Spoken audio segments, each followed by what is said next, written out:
WFSO 12 News Daily poll on the request from lawmakers asking for clarity about who did what and when. Yeah, basically. 10 hours passed from when Morgan Geyser's GPS bracelet sent out an alert to when Madison police say that they were notified that she was missing. Tonight, state Let's see. lawmakers Okay, are let's pressing set their this up. questions on how this could have happened and why there was that delay. I did something really wrong. With Morgan Geyser captured outside a south of Chicago gas station and set to be extradited back to Wisconsin. State lawmakers now publicly questioning how Geyser escaped her Madison group home and when authorities got the alert. Should I have enough room to put today's date on? Representative Dean Crawford chairs the committee overseeing the Department of Corrections. I think there needs to be some rule changes within the system so that this I'm not gonna Officials say keep it as it is. I'm not gonna change the date or anything like that. So, you guys excuse my reach.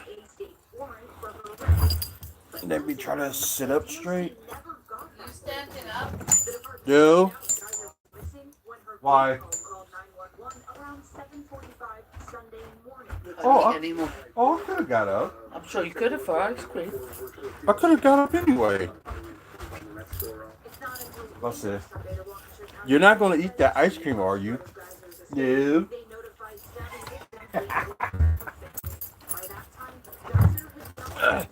Sorry, guys. I just got to get comfortable with these seats.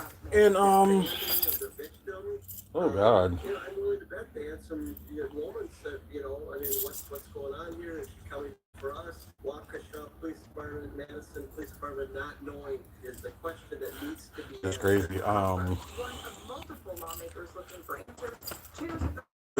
Myself a little bit because, some people know where I work at and some people don't. So, just gonna leave it closed. Let's see. So I am gonna be eating my well, the wife gave me the rest of the ice cream, so strawberry shortcake rolls. They're always good. Cause y'all know maybe it was like 2 years ago, like Little Debbie started having their own ice cream cakes. If you want to call it that. So that's it, not too bad.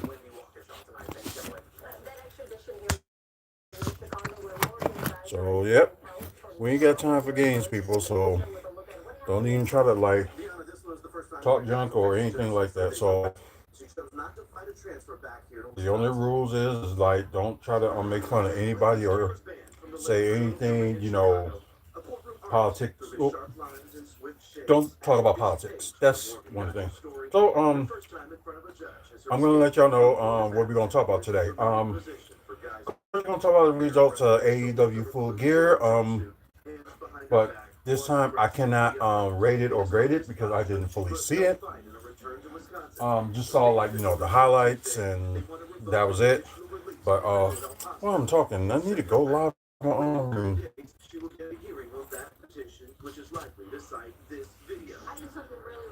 There we go. Sunday, nearly 200 miles from the group home she was assigned as part of her release. Man, they said that was like a suburban of Chicago too.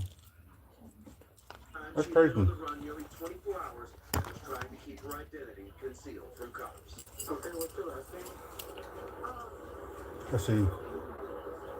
Rachel Crow, hey, what's up? Dylan Vita, E40, 340. I'm sorry. Welcome to the live.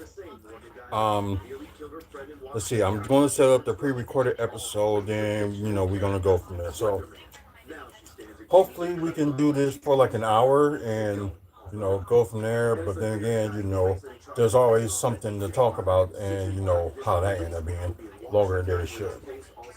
So I'm really not going to try to speed this up because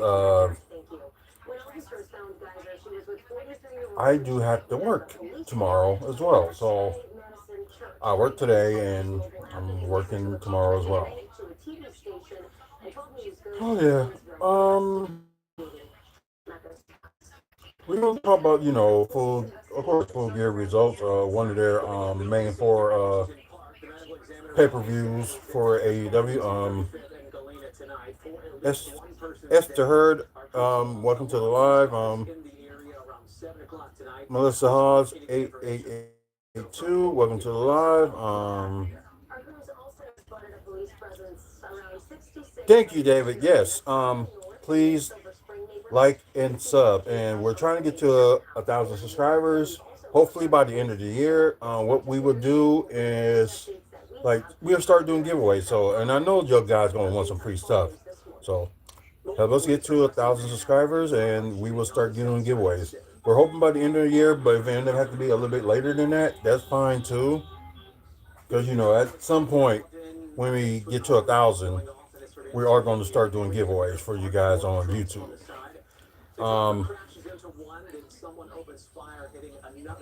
Oh, I understand, but thank you for like being on here for a bit. K-pop Demon Hunters 2222. Welcome to the live. How many subs do you have right now for YouTube? I know we're like halfway to 700 subscribers, so yeah, it's been kind of slow. So, well, day's been good, and work and all that crazy stuff. So, yeah, and end up was watching NXT and then ended up sleeping like quarter of it. So I kind of feel bad because I didn't fully get to watch it because how tired I was.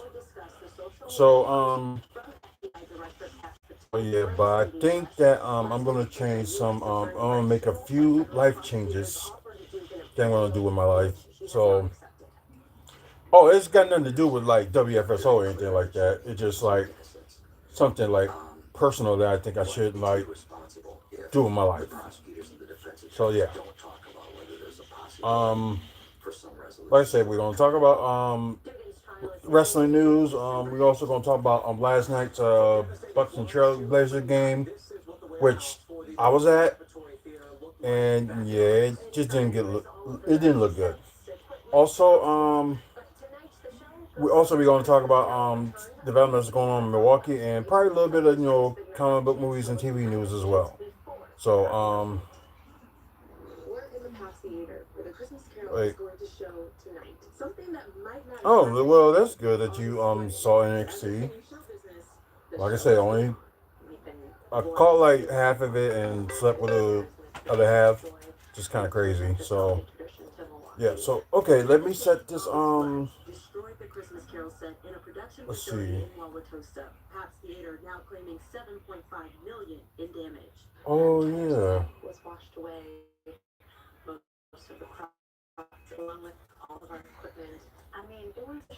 But yeah, the flood we had here in July at certain parts of the city, it was bad. It was really bad. Let's see. So you delete that, and let's get your pre-recorded episode started. Kind of dragging a little bit, but sometimes I'll be like in my own head, so yeah, it's just crazy enough. The Paps Theater is still in the process with insurance to get back what they lost. Right now, the team is most grateful to a community. Hey, what's up, everybody? For those who's watching, the pre-recorded episode of WFSO Aftermath on YouTube. Around this time, you probably will see a QR code if you want to see the live version of it, which we live on YouTube, my personal TikTok page, and also on Twitch. This is for WFSO on Twitch. What we're gonna talk about today? We're gonna talk about AEW's Full Gear. Of course, that's what we're looking at on this screen. If you're watching, talk about some of the stuff. So some of the good, some of the bad. Just from the highlights I've seen. Then plus we're gonna talk about the terrible last night's game with the Trailblazers and Bucks. So yeah, me and the missus was at the game last night, and yeah, no. I think that was like a poor performance, but we're gonna let y'all know who we think should be blamed for this 4-game losing streak, and including this Trailblazer game, which they should have beat. But yeah, but I know like there's teams that could be good at any given night, but I don't know. I guess we just got young. They got young talent. We got young talent, but it's just like making things work. Ellie 14567. Hey, welcome to the live. Appreciate it. Um, so talk about that. Something that's going on like development in Milwaukee, and I thought I was just talking to the people on live saying I should talk about comic book movies and TV news. I'm going to do a separate video on that because I haven't done a separate video for that or Milwaukee Development in a long time. So I'm probably just going to pass through the comic book movies and TV news and going to try to start talking about it more. So all this week, Thanksgiving weekend, a lot of stuff going on. You got Survivor Series that will be this coming Saturday. So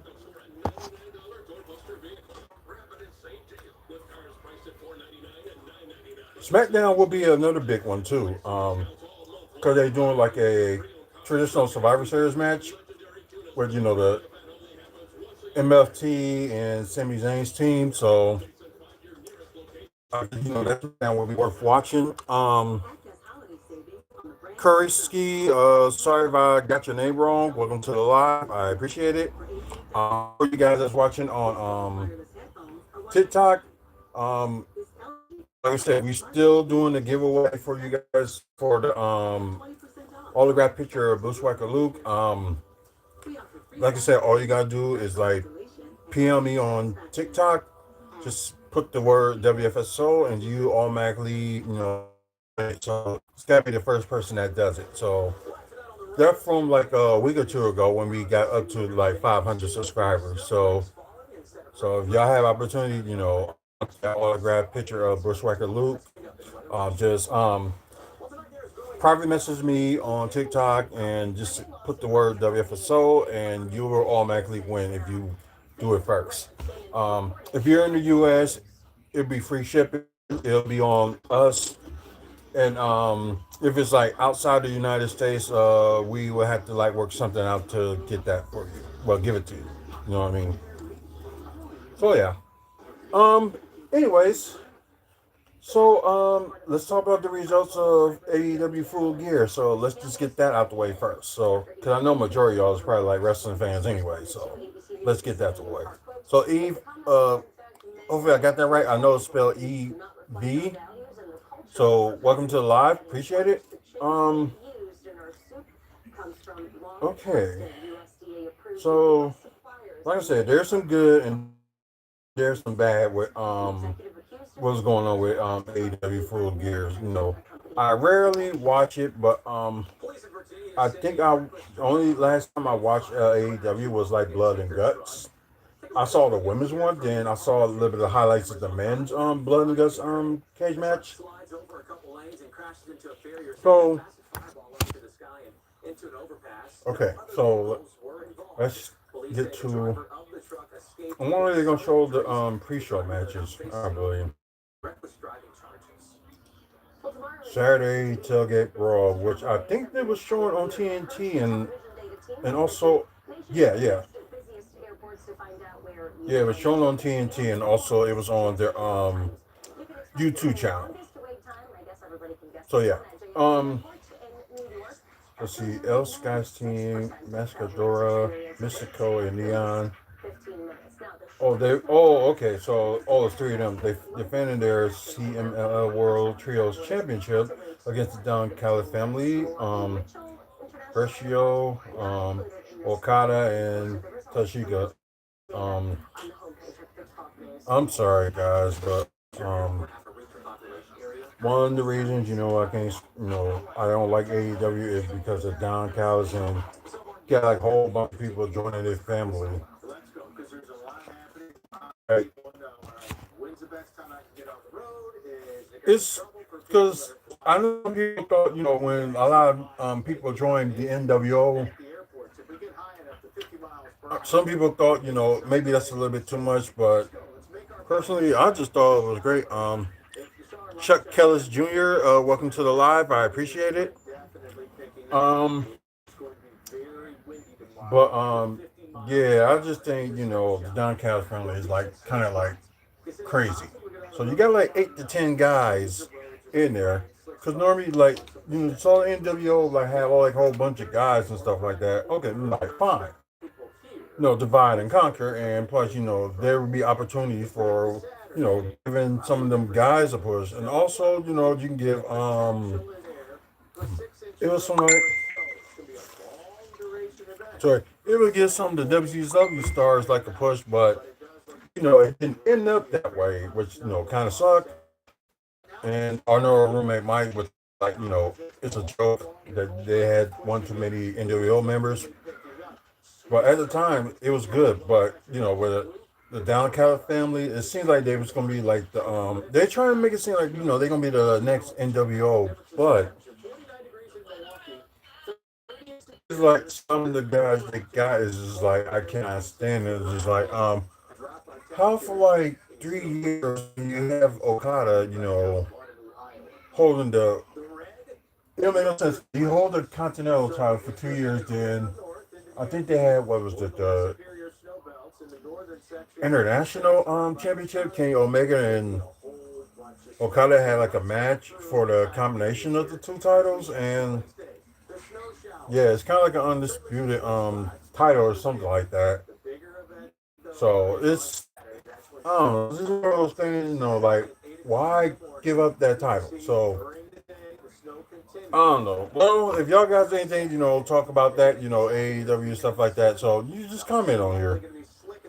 Same thing you guys here as well. So let's see if they and the matches that happen. So let's look at it. Okay, so $200,000 four-way tag team match. So the winning team will get the money. So yeah, Brian Keith and Big Bill versus Juice Robinson and Austin Gunn versus the Outrunners versus the Acclaim. And I'm glad somebody said that in there because like on the AEW website they just got their names like Anthony Bowens and Matt Caster. I'm like just put them in Acclaim because that's what they are. But to say although they decide to team up, that's basically what it is. Oh, okay, so Bang Bang Gang end up winning the money. So Austin Gunn and Juice Robinson did win that match. That was kind of different. Let's see. Okay, Paul White was joining the announcing team. Okay, so okay. RPG Vice with Don Callis versus Big Boom, AJ and QT Marshall. Um, like I said, they got too many people on that damn team. So Big Boom, AJ, and QT Marshall did win. So you know what? That's good. Uh, okay, then you got Eddie Kingston and Hook going against the Workhorsemen. Um, and Eddie Kingston and Hook did win. So wait, Don Callis family without Okada make their way to the ring. So wait, who's taking their place? So okay, still having the same trios title. Um, let's see who won. Hopefully the other team, El Sky team, good. They still kept the titles. Thank God.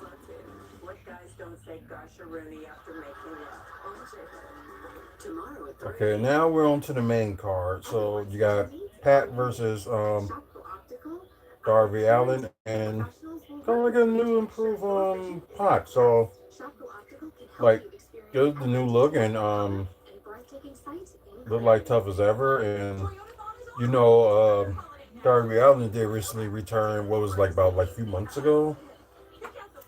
What, yeah, especially he had that brutal match with John Moxley. I think it was last month's pay per view. Yeah, that was some crazy stuff. But Pac did win, and this is one of the things that I just can't stand when it comes to AEW. If you have your so-called like originals and don't like bring like not calling them like rejects or something like that, but many of them bring it like main stars from other promotion that was former with a former promotion, like WWE, TNA, stuff like that. And it seems like they can't just build their own homegrown like talent like Darby Allin. Well, I call some of them people like homegrown talent because I know they was in the indie, but they started their main spotlight career in like big leagues like AEW, WWE, TNA, and so on and so on. So yeah. Okay, Sisters of Sins. I think was it like because it was fatal four way. So winner would choose the stipulation for their tag match in the semifinals because if y'all don't know, AEW did introduce a women's tag team championships. So they was having the tournament and it seemed like these are the four timeless love bombs. That's and Tony Storm versus Mia Schaefer, Megan Bain, with Penelope Ford versus the Sisters of Sin. Is that Anna Jay and Sky Blue? I believe. Then you got the Babes of Wrath. So sorry, I just can't remember the names and stuff like that. But anyways, but I was just so that's what they was doing. Yeah, I was there on my way home.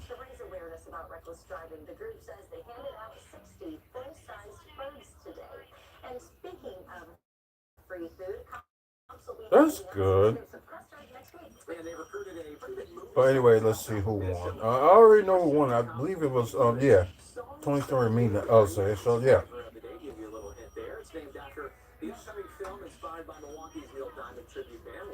So it's kind of cool that that they're gonna ooh, five. Oh darn. So am I. Anyways, they are one, so they'll make the stipulation against their match. So I don't know the full card of the semifinals for the women's tag team championship match tournament. So I really do not know. So then you got the AEW World Tag Team Championship match. You got Bro Dino, which is Brody King and Bandino versus FTR with Stokely in their corner. I did see like highlights of this as well, and I'm kind of glad to say that they because they wasn't showing like the conclusion of the matches. So sad to say, the FTR did win back the tag team championships for AEW. And I think I'm gonna be sick. Anyways, the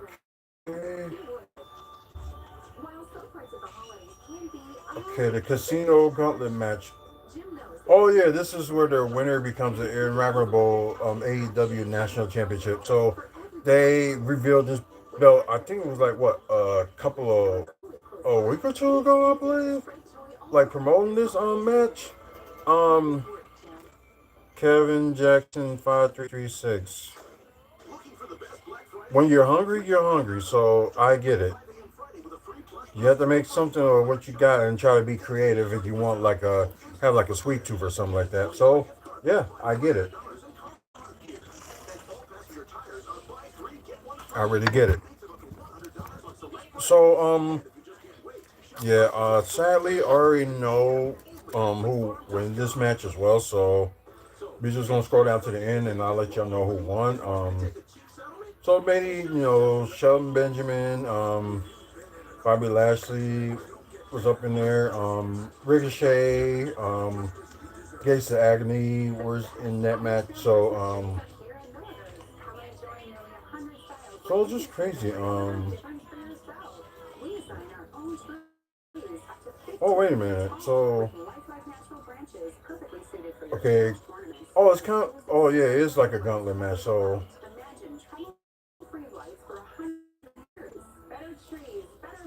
sorry. Oh, did I went too far? Okay, yeah, I did.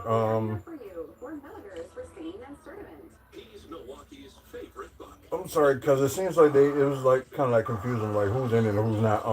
Claudio, okay. So even number four, okay, yeah. So it was Ricochet and both her syndicates of Bobby Lashley and Shelton Benjamin was in there. So let's see who else was it. Okay, Garcia. Okay, you all know he recently did join the Death Riders. Orange Cassidy. Oh, pins Claudio. Oh, pins him, but he kicked out. Okay. Okay, Wheeler Muda entering the match. Okay. What's it called? Okay, Kevin Knight was number 8. Okay. Let's see. Roger Strong. Okay. Mark Davis. Mike Bailey. Okay. And I guess, that was it. So just, but yeah, here's the crazy thing that, although, oh yeah, I understand that. You got to just do what you can. I understand that. Of course, the winner in New AEW National Championship, of course, as y'all see on the screen, and everybody else that don't know, was Ricochet. So the funny thing is, somebody made like a I don't know if you want to call it a meme or whatever it is, because they had like the thing like when they had Ricochet was holding the WWE Speed Championship. He was the first, to win that. But it's like the thing is that it's like they made it seem like WWE hasn't given me that much opportunities. So somebody made that, and they showing him like he's getting treated better in AEW. That's his first title in AEW within like about a year since he's been there, and the years he's been with WWE, he's been the Intercontinental Champion. He's been the United States Champion. He also been the North American Champion when he was in NXT. Um, I'm not sure if he was a tag champion, but he actually won titles than he did in AEW right now. So I think that's kind of like it's upsetting, that people. Of course, you got people that's big fans of WWE. Then you got people big fans of AEW, or big fans of TNA, and so on and so on. But with me, I just like all wrestling. But at the same time, I'm not going to be there and say like, okay, this company's better, this company's better. If you say one company is better and you don't have like the facts of it, I'm going to say something. But that's just me. Each company has flaws. So yeah, like no company is like really perfect. But if you're more entertained in one company than the other, just say that. Don't just say like, oh yeah, with other companies with their BS and stuff like that. I ain't got time for that. Just be happy with you watching and leave it at that. Cause yeah, I do got a friend. He's probably not watching it, but I'm gonna call his name anyway. George. Yeah. The issue I have with him is like he praises AEW on and on and on. But I know he like problems with his foot and stuff like that. But at the same time, he ain't like AEW shows or anything like that. But like I said, with his foot and stuff like that and other health problems, he probably won't make it to like places that much. But it's just like at the same time, it's like how are you gonna like be proud of something and you haven't been to like any of the you know shows. I know I'm kind of being like hypocritical, but it just sometimes just I don't know, it just like gets me upset sometimes. Like you ain't gotta do all that. It's just crazy. Okay. Sorry about that. Just needed that. John Moxley versus Kyle O'Reilly in a no holds barred match. This one I do not know who won, but I thought some of the stuff they was doing on here, when this match was like kind of insane, and like this would be a good one if like Kyle O'Reilly did win. So he was kind of showing how tough he was too from the like watching the highlights. Oh thank God, Kyle O'Reilly did win. So hopefully this will be more of a boost for him and have him reach into like the next level. So I'm hoping AEW will do something right for Kyle O'Reilly at least. Um. Oh yeah, this was an qualification match. Kyle Fletcher defended the TNT Championship against Mark Briscoe. So we already know like Mark Briscoe, when he started with AEW, he won the ROH World Champion. Kind of dedication to his brother who won the Ring of Honor Championship twice. So it's just very interesting. He won for that, so that's cool. So the stipulation is, if Mark Briscoe loses, he must join the Don Callis family. I'm like, oh my god, not this. And like knowing, how they was with Mark Briscoe, like seemed like they got him in like certain matches that he just lose or something like that. It was just like, I just hope this ain't one of them. So like yeah, he gotta win the TNT Championship. This would be like his first official title, AEW title in AEW. Because I'm not counting, the Ring of Honor or anything like that. Because, Ring of Honor been around for a while, and although AEW owns it, but part of me just still don't count it. But y'all get what I mean. So, Mark Briscoe did win and is the new TNT champion. They show a picture recently of the new TNT Championship belt and how they made it for Mark Briscoe. I thought the title was badass. It was that good of a title, like how it looked. So they ended up selling. That probably be one of the few belts from AEW I would probably would like want to get was the Mark Briscoe version of the TNT Championship belt. I would actually would get that one. Not saying the TNT Championship belt doesn't look bad because it's actually all right, but it's like one of those things. It's like it wasn't like work for me to like okay, I'm gonna buy it. But this new one for like they gave to Mark Briscoe. Oh yeah. Um. So the Young Bucks and Josh Alexander going against Jurassic Express and King Omega, and I guess it's a $1 million trios match. Which the winner splits the money with the team and stuff like that. It's like one of the things I really freaking like down counters and everything. So oh, Young Bucks ended up winning it anyway. Then with Josh Alexander. So yeah, I know about after the match, but I didn't know who won. After the match, Don Callis' family joins Callis and the Bucks in the ring. That was assumes that the Bucks have officially joined the Don Callis family, and invite them to celebrate with their newly won money.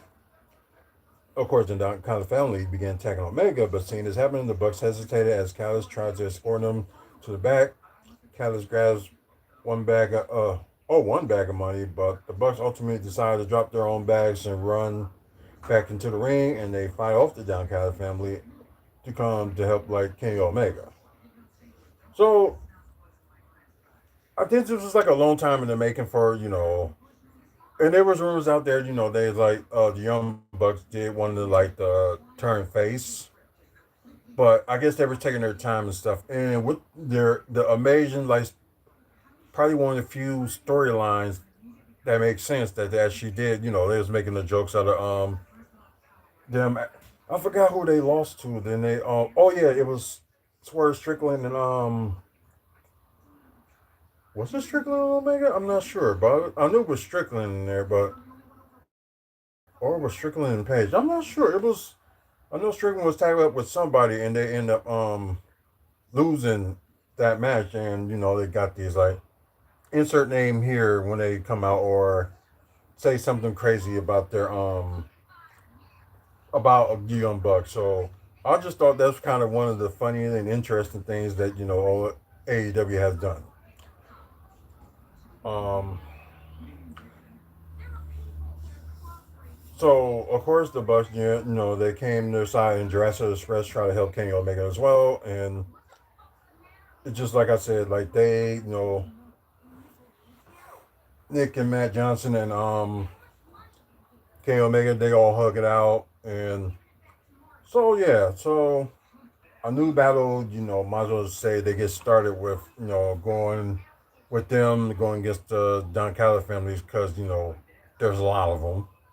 Just put it that way. So, at least, after the match was, like, pretty good. Chris Statlander defends her AEW Women's World Championship against Mercedes Monet. As y'all see me shaking my head, it's like one of those things, I just hope it isn't bad. And saw a little bit of the match from the highlights, so it was interesting. But at the end of it all, because I did hear who won, and Chris Statlander is still the AEW Women's Champ. Thank God for that. So we don't want like Mercedes Moe end up getting belt 14 and end up being the AEW like Women's Championship. Like she already got that. Was it the AEW's TBS Championship? She also got I think what was it the AEW Women's TV Championship, and yeah, it's just no, no. So just the okay, now the main event. This one, no, I didn't like like I said, I don't like the ending of the match. Well, nothing against the winner of that match, but it's like why? It's like you're doing like a John Moxley treatment for this person. It's like give it to somebody else. It's like what we all expect from from WWE, like give it to somebody like new, fresh, and something like that. But I don't know, they rely too much on talent from like other organizations. It's just crazy. So yep. Of course, you know why I'm talking about that. So the winner and new AEW champion is none other than Samoa Joe. Um, thanks to Hook, attacking Adam Page, he now joins back with the Ops. So yeah, so they had members of the Ox Dojo celebrating with Samoa Joe, and like I said, the Ops was a good thing, and plus with Powerhouse Hobbs. He's one of my favorite dudes that's on AEW, and I'm pushing for him to at least be like a world champion, but we don't know what the hell Tony Khan is doing, and we still kind of puzzle about it like every single time, and it's like, oh my lord. So the place went black, and Swerve Strickland made his return. So speaking of him, um,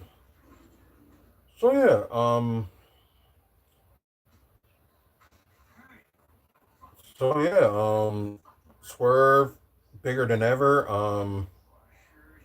Like I said, it looked like he gained a lot of muscle. That's mostly what it was. He gained a lot of muscles. So that would be a good match to see one day. Swerve Strickland versus Powerhouse Hobbs. So yeah, and as you know, Swerve and Page, started like fighting out the ops. So they kind of retreated, and that's how the pay per view ends. So for the two guys, Swerve and also Adam Page, one of the biggest feuds they had last year, and yeah, they teamed up once before, but I think it's like more of a new alliance now. They got like a common enemy, so yeah, it would be interesting. So I might be watching tomorrow's AEW Dynamite. If not, I'm probably gonna watch it on Thanksgiving Day. Because the only thing that's going on Thanksgiving Day for like sports wise is the Packers and Lions. So yeah. So we're gonna look at some few news before we move on to talk about the Bucks game. And like I said, for you guys that are watching live, there's always like a lot of something to talk about. It's all crazy and stuff. But anyways,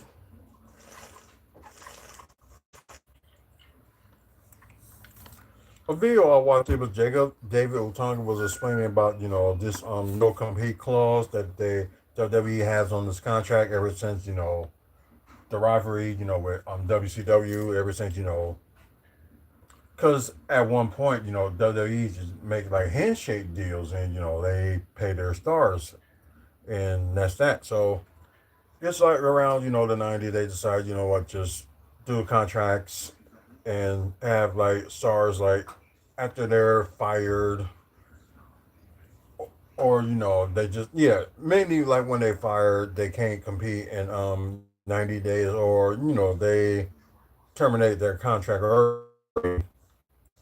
They have like a 90-day clause that they can't go anywhere like that until that's up.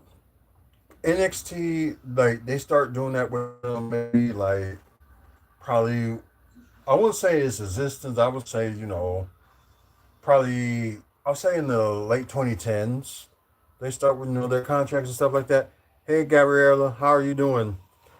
Um, the thing with NXT contracts, if they don't move up to the main roster or anything like that, and they get let go, or if they were in yeah, I remember you.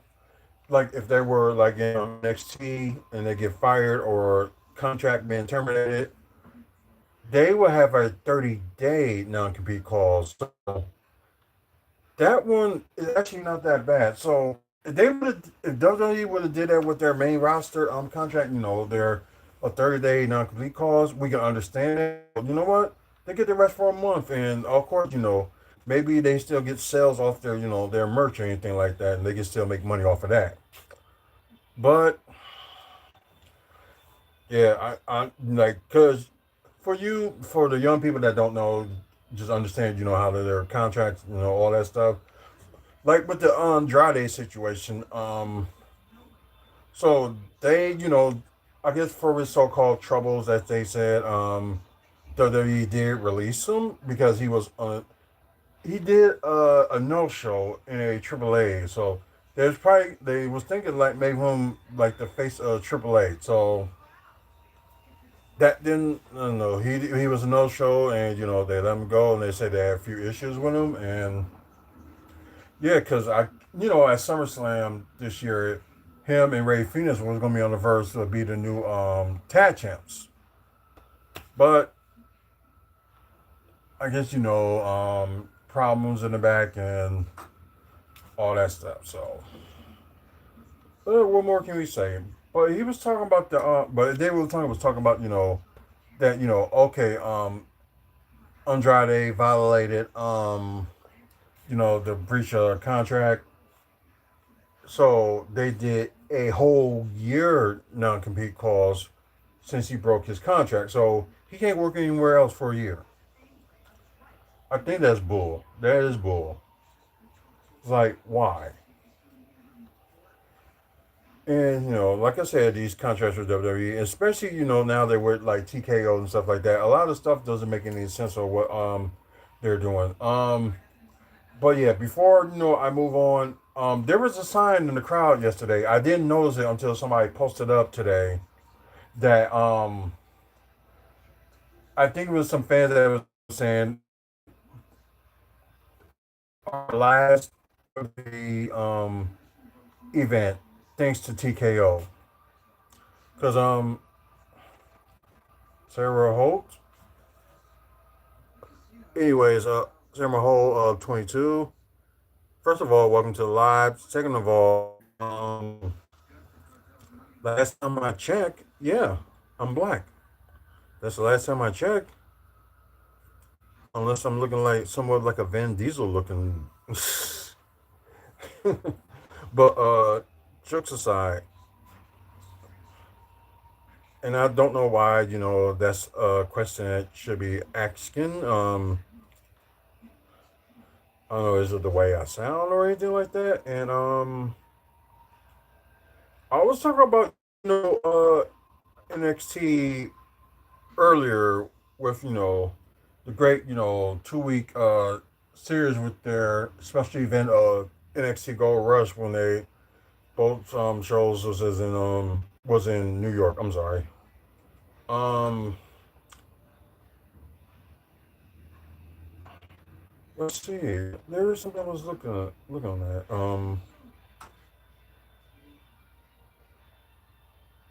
I apologize. So let's see. Famous Chicago strip club also venue to CM Punk and WWE. But then again, Chicago is going to have Elimination Chamber at the end of February. I'm not sure if I'm going to the show, but I will be down there for the other festivities because like I said, ticket prices are too much, and yeah, tickets are on sale right now. But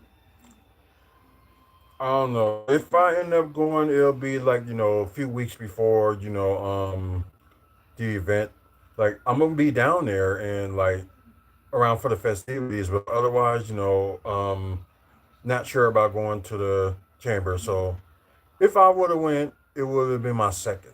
The first one when they had it here in Milwaukee, Elimination Chamber. So it was 2011, and CM Punk was WWE champion, and Daniel Bryan was World Heavyweight champion as well. So yeah, let's see. There is something else over.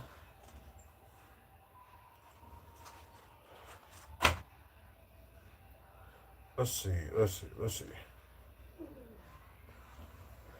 Oh yeah, they said like Penta like hurt his shoulder, so they don't know how serious it is, and I guess they say something about it. We'll say something about it.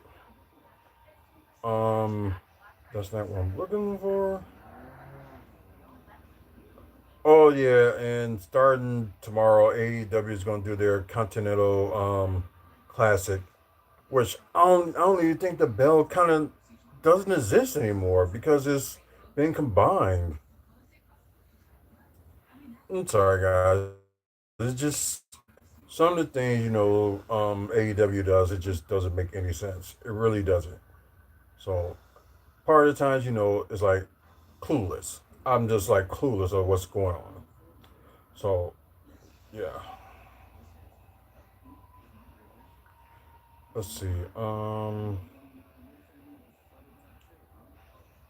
Okay.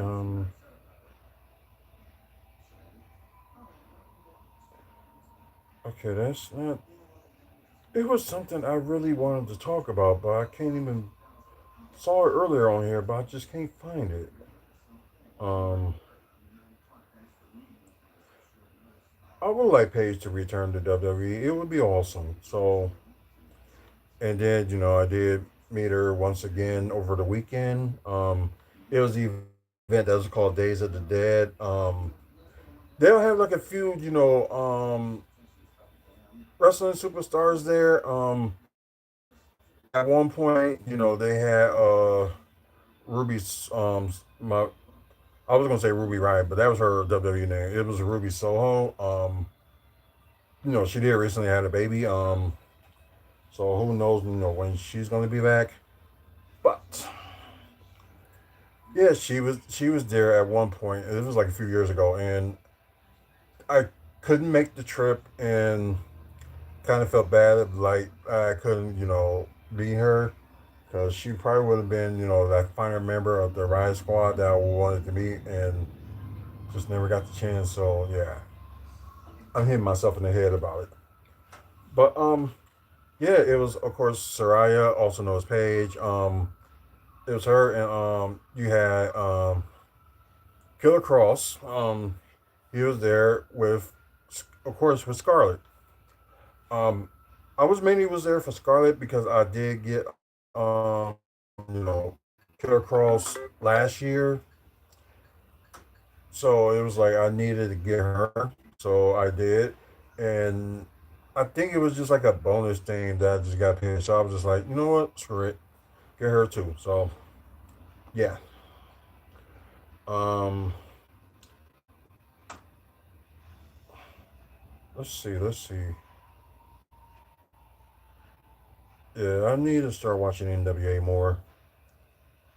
Oh yeah, Stephen Borden, which is like Sting's son.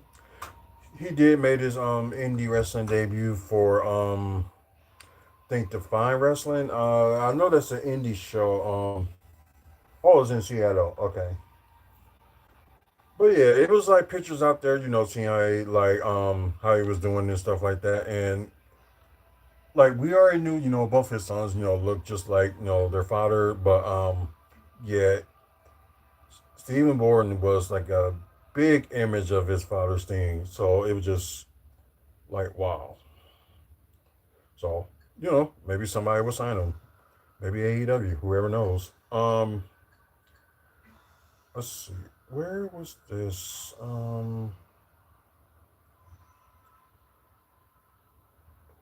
Okay, no, no, no, no, no. If I can't find that story in a minute, we're just gonna move on.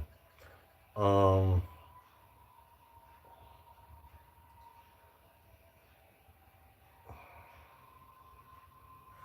Grayson Wallace explains why Logan Paul has run celebrity wrestling.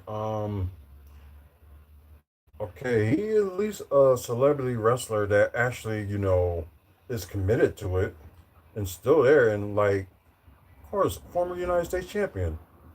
Can't argue with that. Um, let's see.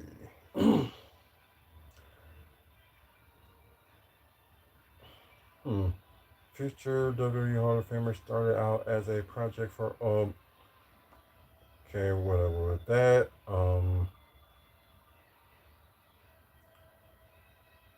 Let's see. Um, I'm sorry, guys. Can't not find it for some odd reason. And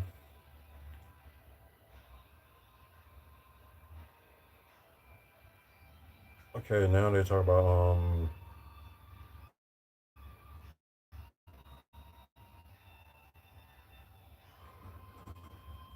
doop doop doop doop doop doop.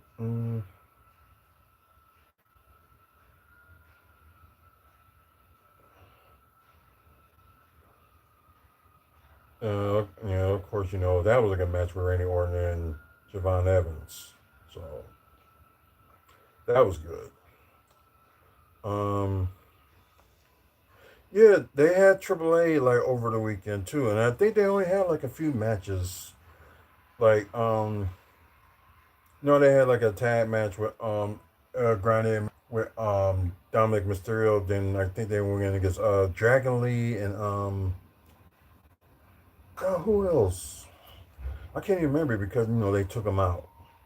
Um, I'm surprised they didn't talk about that on here.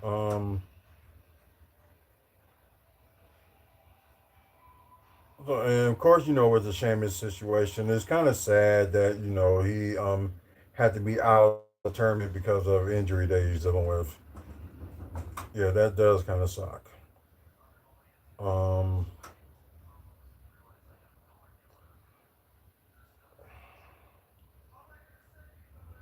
let's see.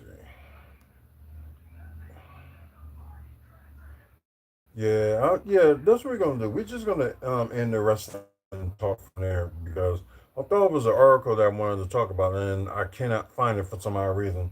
So we're gonna move on from that. Then we're gonna move on to the worst, which is the Trailblazers beating the Milwaukee Bucks 115 to 103. And I was at this game last night, and I was just me and the wife were just not happy. With me not getting frustrated of the game, so we're just gonna go to quarter status first.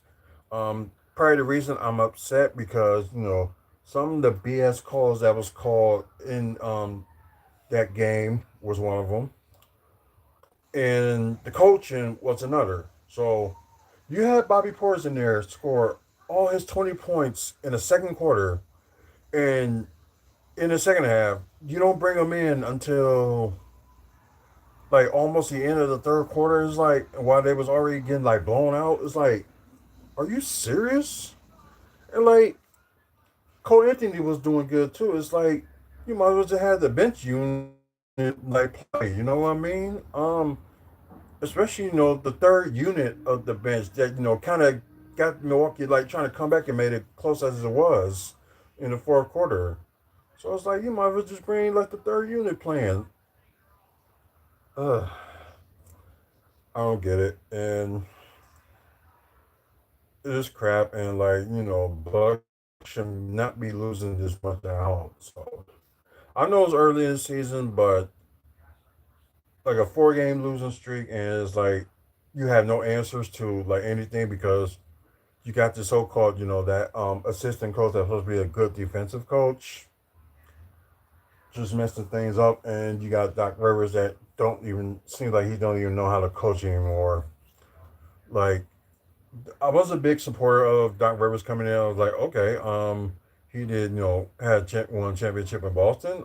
Although some team sometimes it was like back out of luck, and maybe thinking it could be some of the players, but starting to look more and more that is Doc Rivers is not that much of a great coach because that's what it's starting to seem like. Like grateful Doc did win the help the team and stuff coach the team to winning the NBA Cup last year was we were Bucks were the second team to do it and the first team in the East to win it.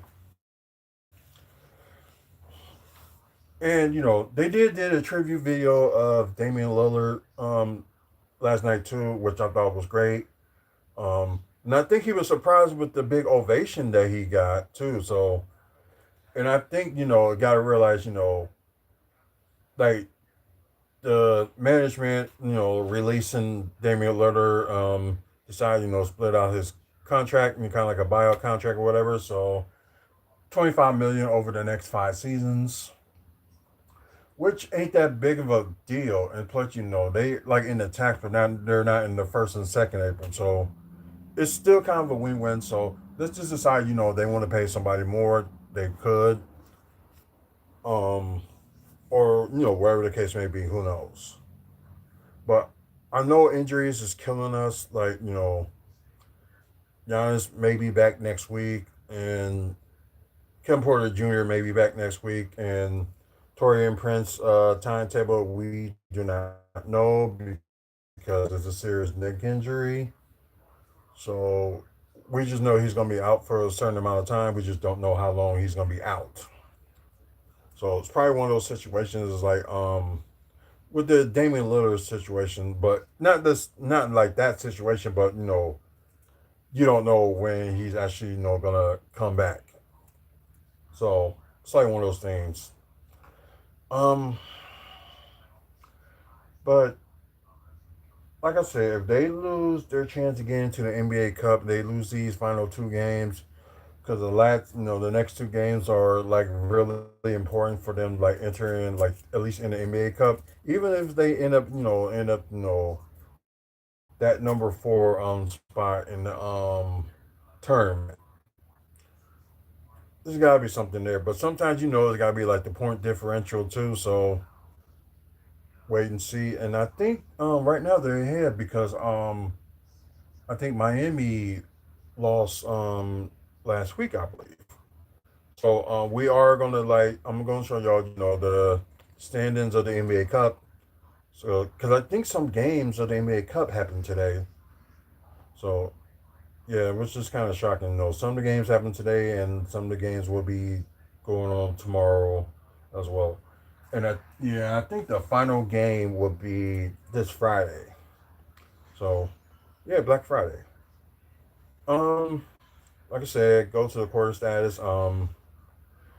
Portland 32, Milwaukee 27. And I think it's that. Okay, no, that's not the highest. Okay. Second quarter, of course, the highest that Portland has scored in the game. 33 to Milwaukee's 26. And third quarter, yeah, it didn't get any better. Portland 30, Milwaukee 21. That's the lowest that the Bucks has scored in the quarter. But when it came to the fourth, it was too little, too late. Although the bench and the third unit were like bringing them back, but it just still wasn't enough. So the lowest that Portland has scored 20, and the highest that the Bucks scored, which is 29. So let's go to team stats. And just talk about the difference of what's going on. So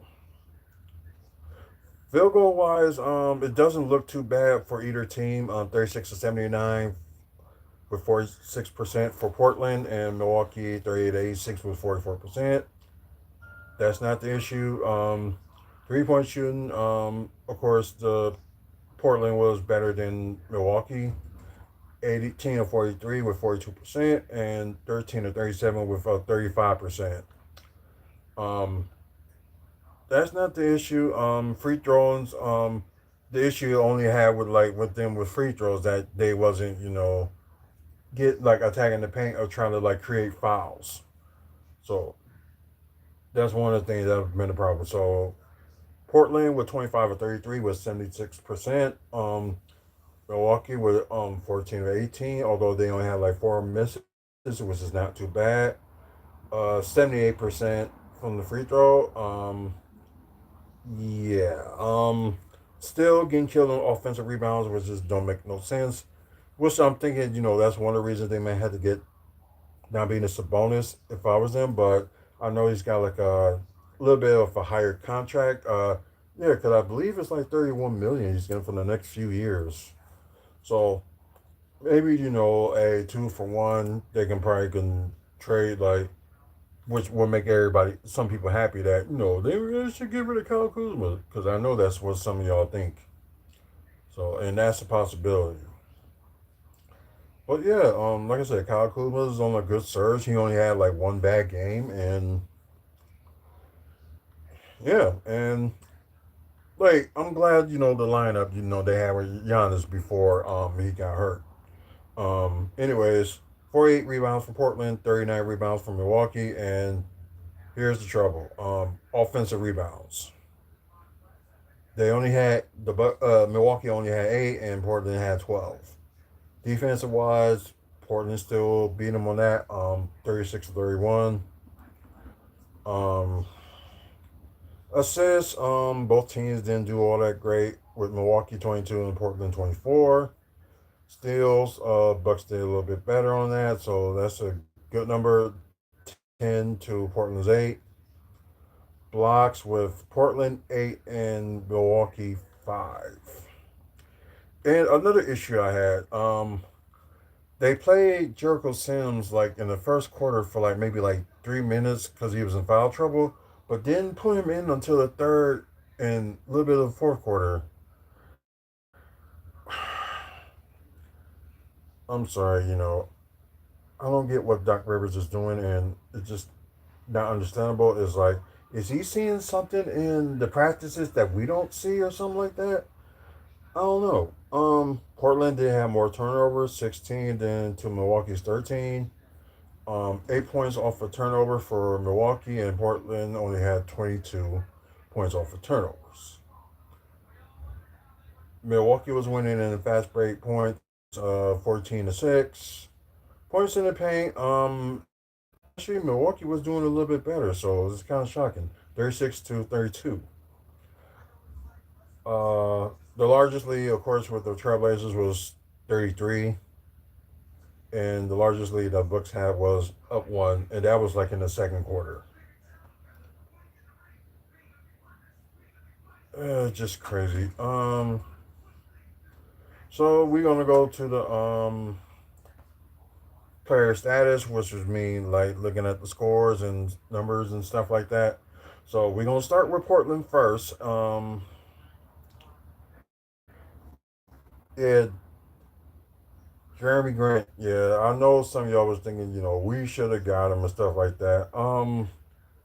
Yeah, he led the whole game and also led the team with 35 points. Don't know if that was a season high for him or not. 8 of 18 from the field, 3 of 7 from 3, 16 of 19 from the free throw. Because, yeah, he was constantly getting fouled. 4 rebounds, 4 assists, and 1 block. Only 1 offensive rebounds.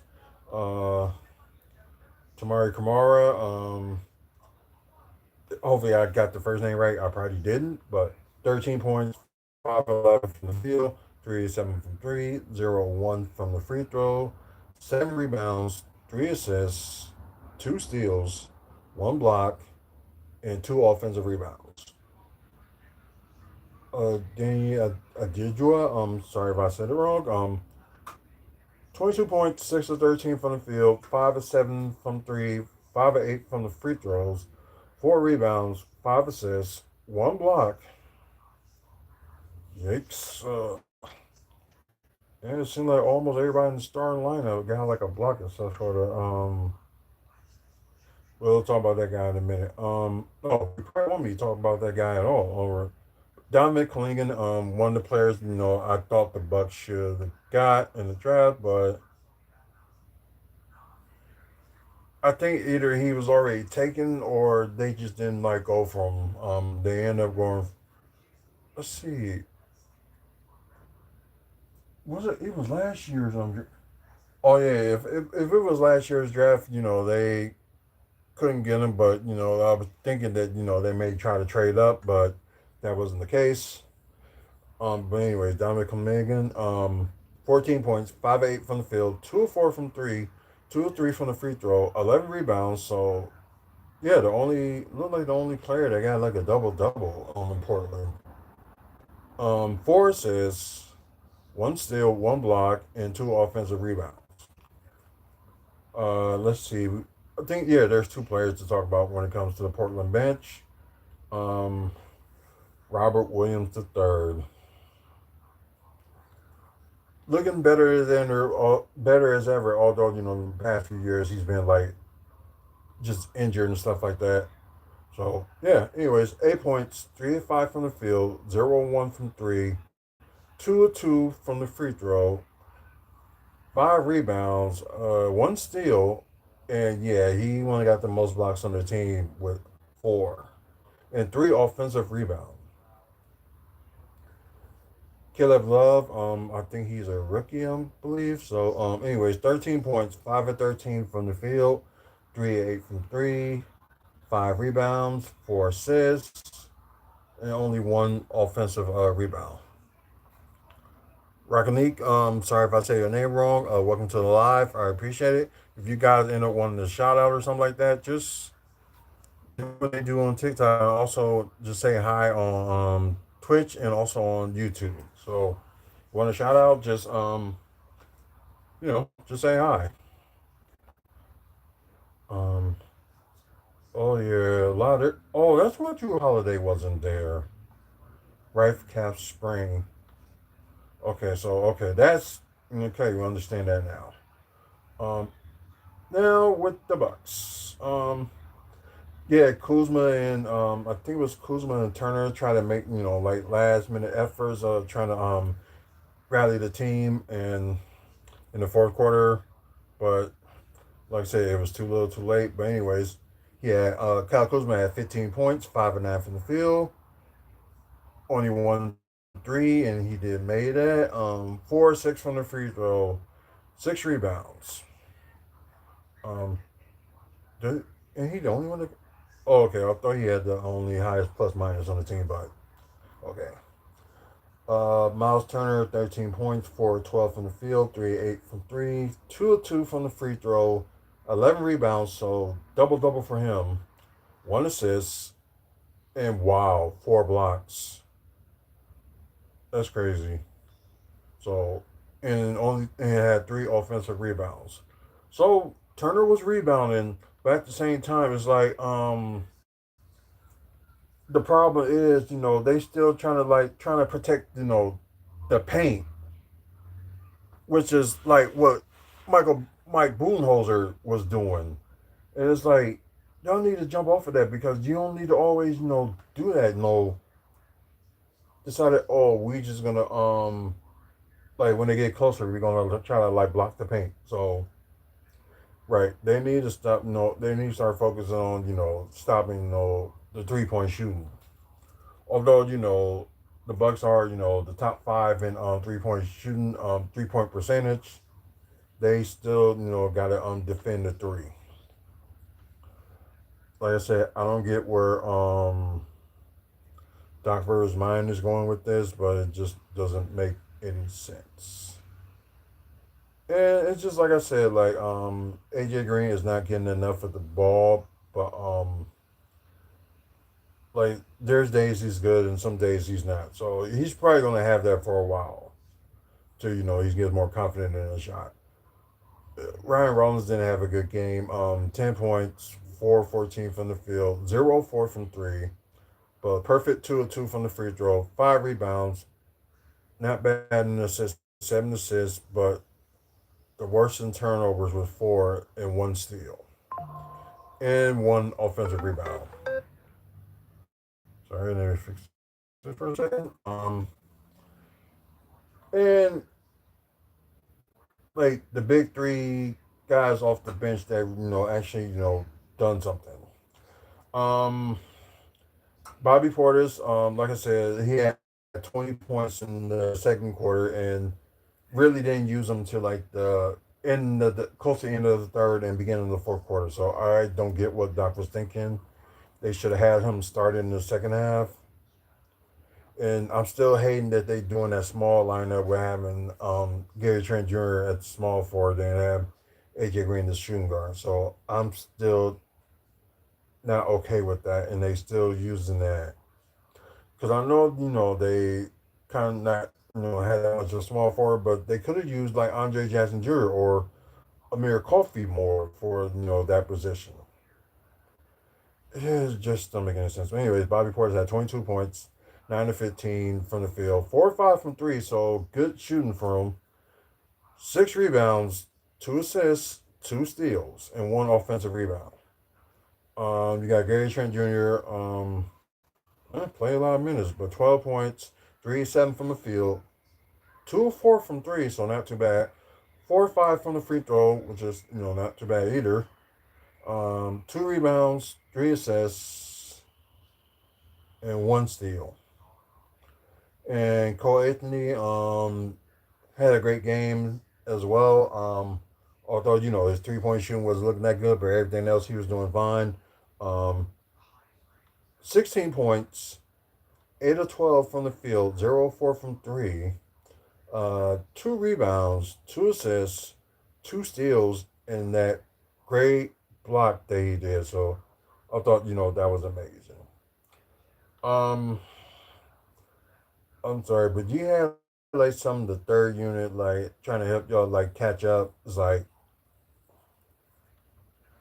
you might have to start using some of the third unit. I don't know. Like I said, final score 115 Portland, 103 Milwaukee. Milwaukee is now on their 4 game losing streak. Um, the next time they face these same Trailblazers will be March 25th. That will be in Portland. And the next game, of course, I mentioned they got Miami tomorrow, and that's part of the the NBA Cup group play. So they got Miami for the group play tomorrow, and they also got the Knicks for their final group play game of the season in New York on Friday. So let's go to the NBA Cup standing just to look, the situation. Like I said, a few games was played for the group play for the NBA Cup so far. So I guess what we can like read that now. Orlando beat Philadelphia 144 to 103. Uh, Halftime, the Battle of LA. You got the Clippers down by 3 to the Lakers, and you got Washington. That's crazy. The Wizards beating the Hawks 113-132. So yeah, that's thinking already. Toronto, okay, they're automatically gonna be in the tournament because right now they're 3-0, and Pacers got eliminated. So regardless if they end up winning their last two, Pacers are eliminated. Um, let's see, Cleveland, Washington, and Atlanta are still alive. Because crazy things can happen, for tomorrow or Friday. So whichever their final games. Um, Philadelphia, since tonight's loss, has been eliminated. So I guess you still got Orlando, Detroit, Brooklyn, Boston that's still alive. Well, right now Orlando is the number one seed in the Group B, and the Bucks are undefeated and they're in Group C. Like I said, their games tomorrow, so it's gonna be kind of weird. So hopefully that doesn't they don't lose. So, like I said, if Doc end up, costing them these last 2 games because of his bad coaching, I'll probably be with some of y'all and be like, yeah, he needs to go. And with the Bucks right now leading Group C, then you got Miami, who lost last week because Miami was ahead, and now it's Milwaukee. Knicks are 1-1. Oh yeah, because when they face Miami tomorrow, this will determine who's going to advance or who's going to have that top seed in Group C. So yeah, there's a lot on the line for both teams. So yeah, this is going to be interesting. But Knicks must got it, and the Knicks must got a game tomorrow. Besides, facing the Bucks on Friday. So hopefully, some people, they hope, Knicks will lose their game tomorrow. I think they, go against somebody, but we'll look that up in a second. Chicago, then you got Charlotte. So nobody on Group C hasn't been eliminated yet. Now to the West, you got Thunder and the Suns that's undefeated, and you got Timberwolves, Kings winless, and Jazz has been eliminated from that. Then you got Group B. All the stuff right now is not going to be determined between the Clippers and Lakers because both teams right now in their group are undefeated. Then you got Memphis, Dallas, and the Pelicans that is eliminated. Oh wow, Portland's up there in Group C, so they kind of tied with Denver, but I guess the difference is Portland is a little bit better on that point. It's got Spurs, Rockets, and Warriors. So nobody from those teams are eliminated yet. Okay, so like I said, they got Miami tomorrow, and Wait a minute. Let's see, because I know tomorrow's group play as well. Like I said, okay, Memphis and New Orleans. So New Orleans probably got nothing to lose. So maybe they can probably will Oh wow, New York. Oh, they're going against Charlotte. Ooh, that's gonna be interesting. Maybe Charlotte. Oh, they'll be in Charlotte, so maybe that'll be an upset and something that will help in our favors. We just got to do our part and beat Miami. Let's see, Indiana, Toronto. Then you got Houston, Golden State, and you got the Suns and Kings. Yeah. So it's a surprising start for the Suns that they up there so far. So surprising. But let's get away from that, and we're gonna do a little bit of Milwaukee developments before we get out of here. Oops, didn't want to go that far. Okay, so if you want interested, looking at like developments and stuff like that, so what's going on for Milwaukee. Check out Urban Milwaukee. Better source of like looking for what's going on in the city. Like special like events that's going on, and also development that's going on too. There's a few topics I do want to talk about. So what I'm gonna do, I'm gonna try and make it quick and try to find it and go from there. So, and for those who still watching, I appreciate y'all still being on here. So it's really appreciated. Um, did I went too far? Okay. No, it's not that. No, no.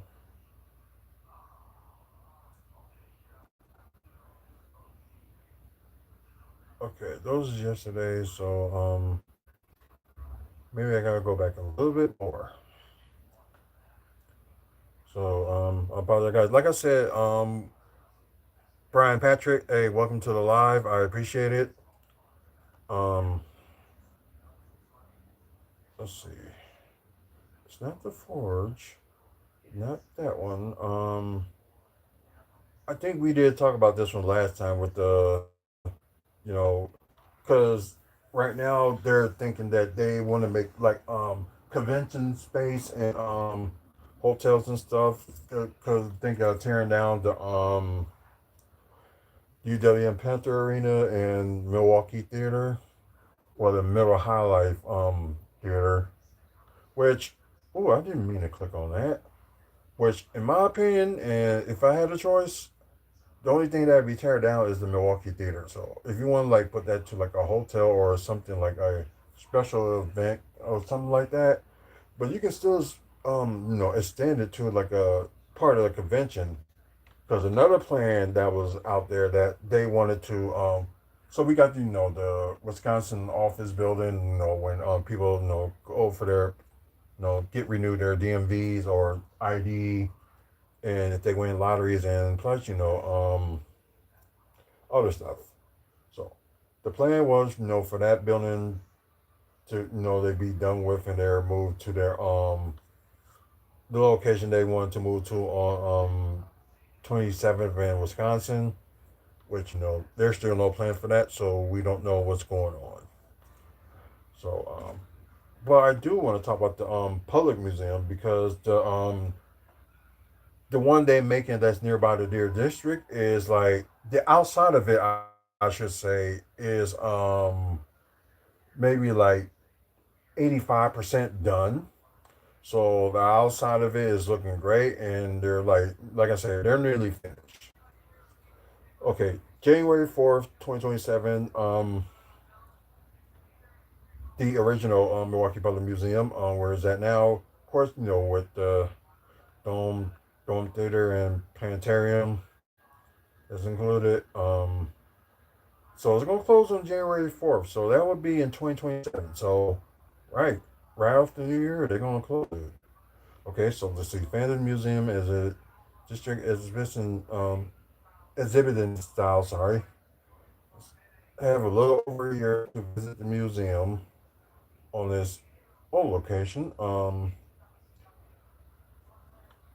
Wait, its closing will be followed by the opening of its replacement. Also, when that closed on January 4th, the new one will open on January. So, hey, that's fair. Because I'm thinking like they was going to start, open that up on spring or summer or 2027. So just the start of the new year of next 2027, they're going to open it. So that's cool.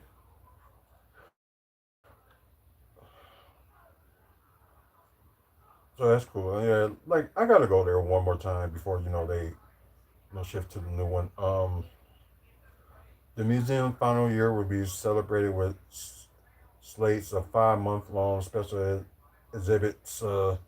In Milwaukee Development Museum is calling the greatest hits.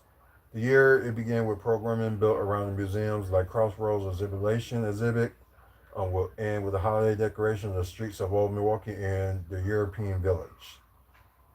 Yeah, their streets of Old Milwaukee was always great. I always liked going there as a kid, so it was always like pretty cool. Once opened, the new five-story museum will have five new permanent galleries. They work on consultants of name design to develop new galleries, and they are currently being fabricated by Kerbit Manabe. Okay. Oh, okay, so okay, they got the dates and stuff that's going to go on, starting in January, which is a few months from now. Celebrated cultural civilization, March through April, so mostly a month. Family and District Milwaukee style museum. Okay. Rainforests and butterflies, which was pretty cool. Like the last time I went, so that's in May and June. So Dino Days, July and August, and then Streets of Old Milwaukee from October next year through December. So at least that's good news that the beginning of 2027 they are going to open. So that's really like good news to hear. So that's pretty cool. Okay, now I think it was like two more things before we like end the show. Let's see. Data centers will be start going. That's good. Like from early engineers, yeah, the TSC drinks and okay, fine repairs the structure. Oh yeah, still don't know what's going on with that. Cafe proposal and restaurant vibes. Okay. Wait a minute. City reveals new plan for the. Oh yeah. So I just want to see their plans because they had to drop the other plans that's on the other side of here with the Edison apartments, which right now seems like that they have no idea how the funding was gonna how they're gonna get the funding and stuff like that. It just all like get blown apart. So it's like things that's supposed to go around here in the city, like supposed to be built up. Half of the time it's like they can't come up with the funds. But half of the time it's like, things increasing, things like that. So the cost of building stuff increase.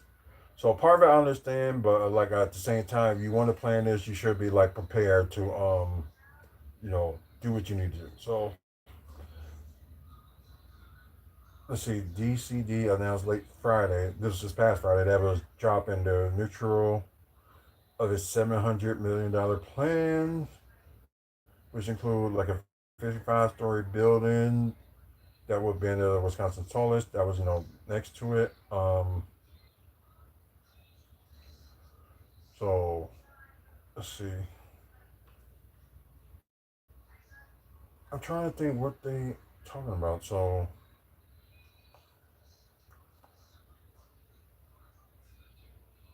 it's okay. Had conversation with two other responders. We received three viable proposals that were under evaluation. What we learned kind of in those conversations, the other responders is that they will certainly be interested in another kick at the cat.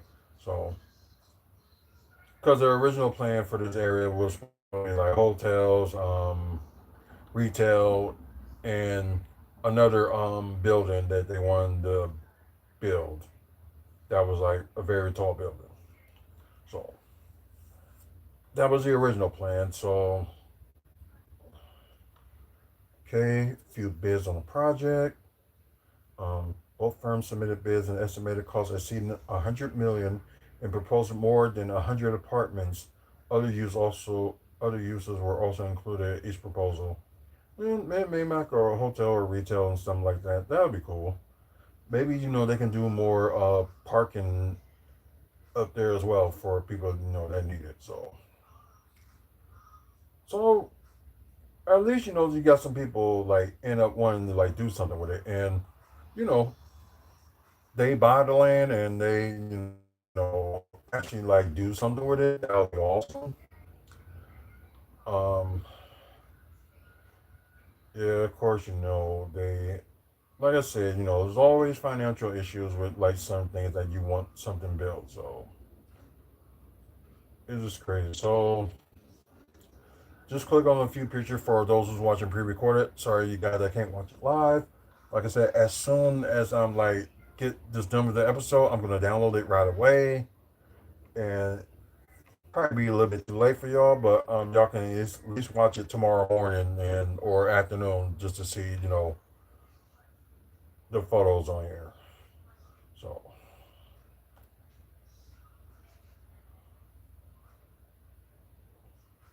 okay, like I said, just showing you parts like the size of it and because right now, it's nothing but a parking lot for Marcus, but they saying, the city owns the parking, which I don't get why the Marcus Performance Center doesn't like own the parking, like it's all like connected. You know what I mean? Unless they're gonna do something else with it, like have it still connect, but maybe they'll add more stuff around it, or build like another like parking structure. So my opinion, that would be my idea. Like make another parking structure, but add like other stuff in there too. Like they wanted like the hotel. They wanted the apartments. They can do that too, and because some of you are probably not familiar, but the mayor's goal is to have 100, not 100, but like a million people living in Milwaukee in general, not just like the county, but just living in Milwaukee in general. Which it's not nothing wrong with that, but it's like at the same time, there's still things that they gotta what the developers still pursuing the car light apartments. So, huh? Let's see what they're talking about. I wasn't gonna talk about. I wasn't paying attention to this, but it's like when they showed this, kind of caught my eye. Oh, okay, because they did recently like done some buildings on East North Avenue, and it was a restaurant and a bar where they're tearing up of. So yeah, because I guess they was using that land for a while, so it's gonna be like 4-story, 53-unit apartment building. Okay, the request was filed. I would say yeah last week. The complex will have only 29 parking space, a lower than usual parking space ratio for new construction in the city. So they just trying to. Oh, okay. So they mainly just want to get the price unit, down and stuff like that. So what we're gonna do, like when, cause like I said, that was like a like bar and restaurant. I never been in that one. For those who's like watching it and pre-recorded, um, yeah, there's like always looking at that every time I go past there, and sometimes after I get out of school, catch the bus home, you always see that, and yeah, the pizza place, that was like recently before they tore it down. So yeah, kind of sucks. So anyways, let's look at what they're talking about. So how they saying this gonna be like a car unit building? It, like the building is fine, but it's just like don't try to give people like false hopes or what try to make something one thing and just look like completely different. So then again, I'm glad the east side of Milwaukee is like starting this booming more and more with like adding the hotel, which the hotel they building that's gonna be like around Brady Street. It's in its like final plans before they actually start construction.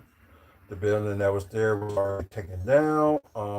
Probably gonna do for y'all before we like go. We will look at updates on the hotels that's going around, like things like that in the area. So if there is not any other news like developments or stuff to talk about, sorry, I hate when this happens. Okay. Nonprofit to take over the beanery. Okay. Of course, the core is it's about 576 affordable apartment buildings. So across 8 buildings. So they got a lot of places to move to. That's one of the places that we're gonna check out next week. Because we're thinking, we want to move from our old place and just go somewhere better. So hopefully, goes in our favor. Let's see. I know you talk about the homeless shelters and stuff like that for people that because our winters here are pretty cold. So I can understand they do that. So the Babe's Ice Cream Shop is closed for the season, but will reopen in February, but under new leadership. I guess I can kind of understand. Um,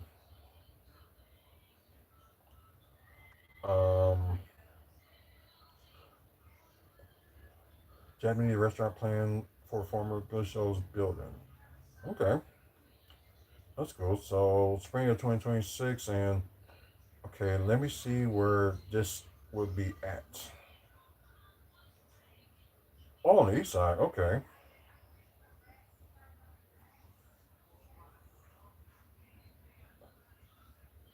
So okay, yeah, spring of 2026. So if it does get approved, let's see, daily it'd be 11 a.m. to 9:30 p.m. It'll be open.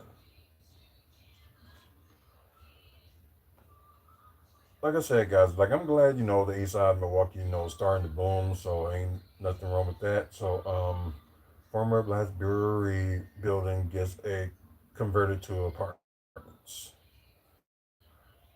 Oh yeah, 252 East Highland. Okay. So I know what they're talking about. So we had a brewing company at once called Blatts. Um, it was a little bit of a popular one, but unfortunately, they moved their location. I don't know where they moved it to, but yeah, they did like some stuff around there. Like they had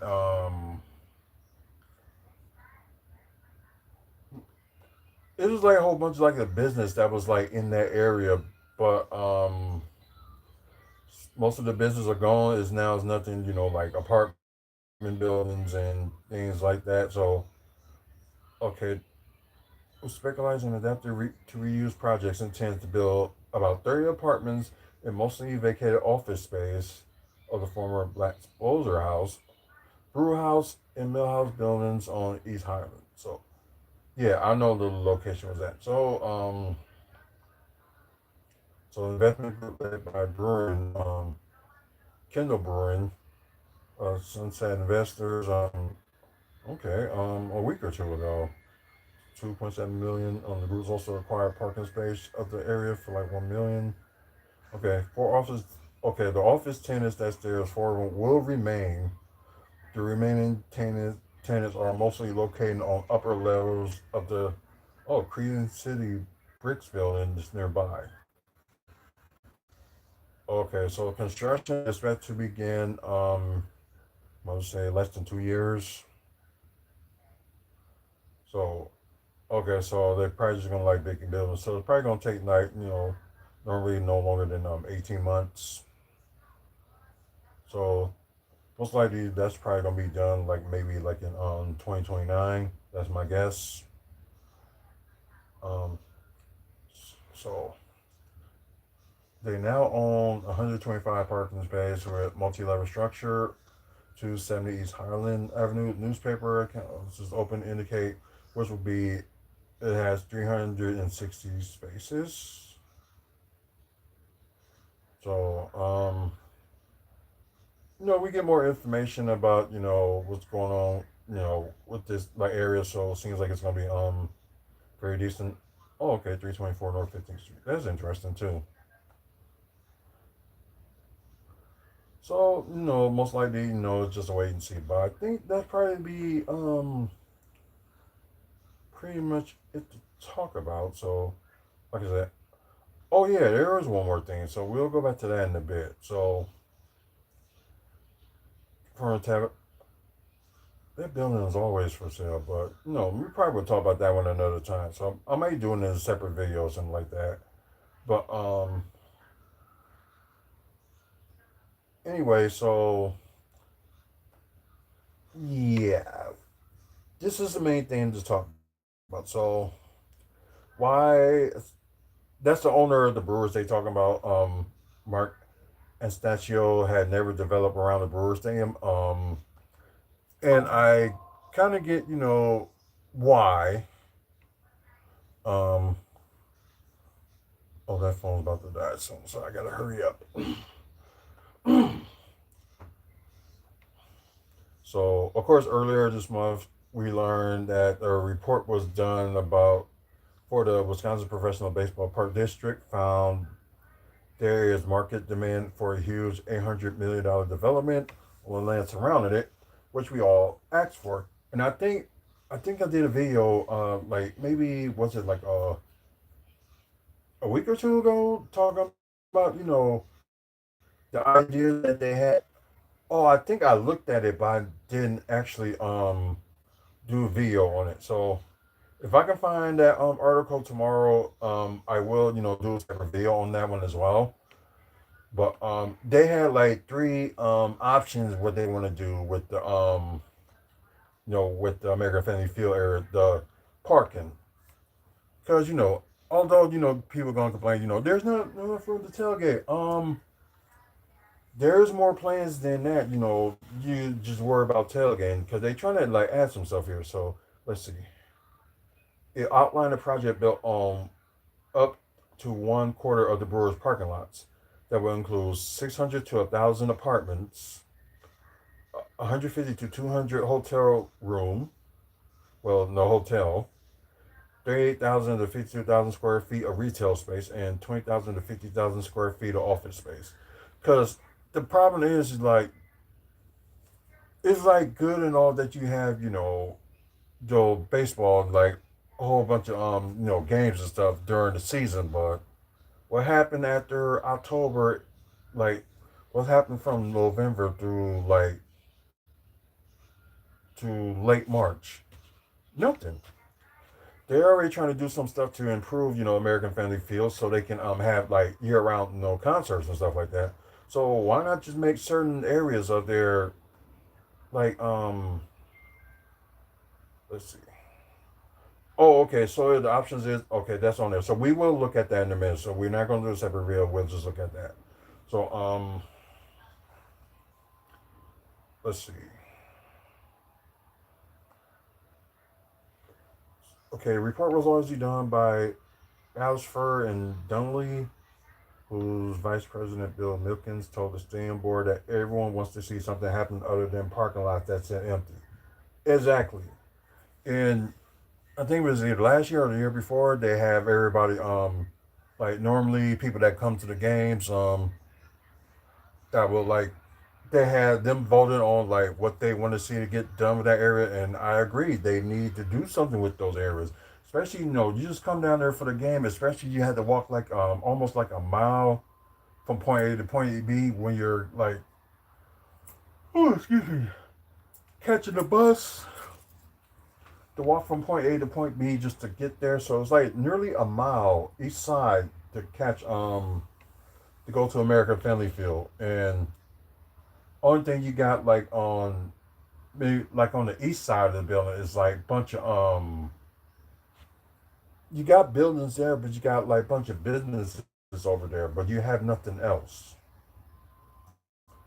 So yeah, it just really doesn't make no sense. Cause we thought, when they made, at the time it was called Miller Park, we were thinking some development was actually going to happen. It did, but it ended up being, like businesses that's there, not like anything else. Like, don't get me wrong, like I'm cool. They had that little field where the county stand was at over here, and a park for like the kids to play in. That's cool and all, but it's like everybody wants more, and it should be. So let's see. What about Milwaukee Brewers who own the land? Of course, he could kind of comment because he was one of the few that was against it. So, which is kind of stupid. Okay, Tom Dakin saying that it will be premature because club officials haven't seen the report that was nearly 3 weeks ago, and the Brewers still haven't said a word about it. In the early years, Mark Estanio purchased, of course, the Brewers in 2004. During it was like a few years after Miller Park was created, well now American Family Field.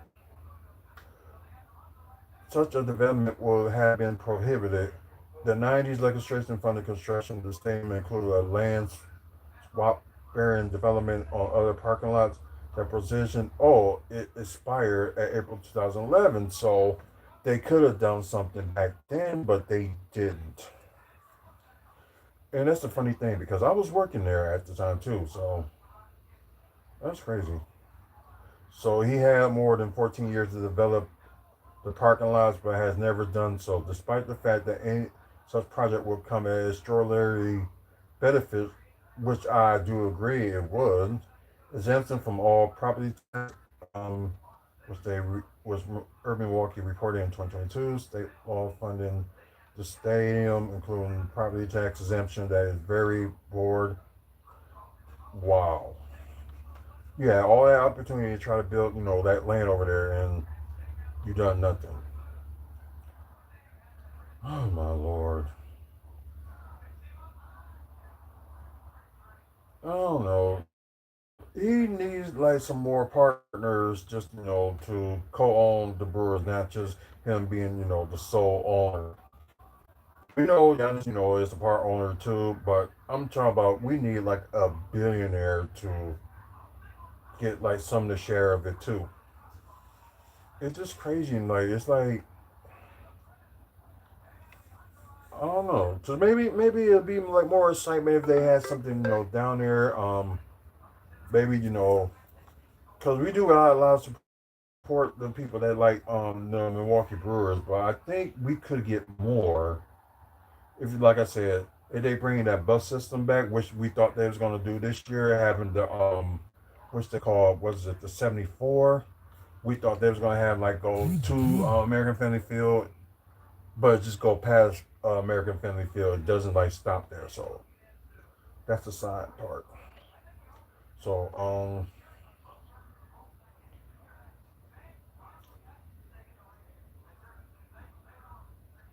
okay.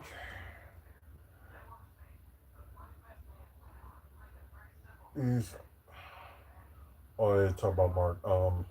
This is hardly has escaped him. A constant investment management executive who made his money with investment firms, Crescent Capital Group, before buying the team. He is very successful in his money management business and has been savvy overseer of the team's business. He has been a very successful entrepreneur. He's good at seeing undervalued assets in ways that others might not. And he is a risk taker. Yeah, right. Okay. He could easily afford to finance the or seek finance for development around the stadium when he brought the team for like 220 million. The team is now worth 1.6 billion. Oh wow. Forbes has reported while estimated Antonio's net worth is 1.9 billion. But he's not even a billionaire. That's the sad thing. But when it comes to investing, he clearly has other priorities. Of course he does. Also invested in analytics and analysts for the Brewers, on upgrading the facilities for their minor league team. Of course, yeah, it's like it's getting more sadder and sadder that they could have done something in that area, but they decided not to. It's just so crazy. Although Mark is passionate about investing in sports, but has never shown any interest in real estimate or real estate development. It was the mayor who pushed for such development. Yeah, I'm glad Mayor Johnson did push for it because like some of us have been like pushing for something to go there for like years and like finally get used to it, and we finally although the mayor he has a few faults of his own, but trying to really push it out there, like try to pull the potential of what Milwaukee will have for people to come see. That's what I like. And sorry, but like some of the former mayors, didn't they want to see like some stuff going on, but they wasn't really like trying to like push it. So like how Mayor Johnson is. Let's see. Let's see. Challenge came as state legislatures considered a bill to provide occurs 500 million for funding the building. Money coming from the state, the city, the county, and all that other stuff. So, and the Brewers will pour some of their portion of money towards the repairs as well, which is currently they probably are doing, especially like winterization the American Family Field, which I think they're gonna start next year, but will be finished. Yeah, they're gonna start like after the season in 2026, and they're gonna be finished by 2027 MLB season. So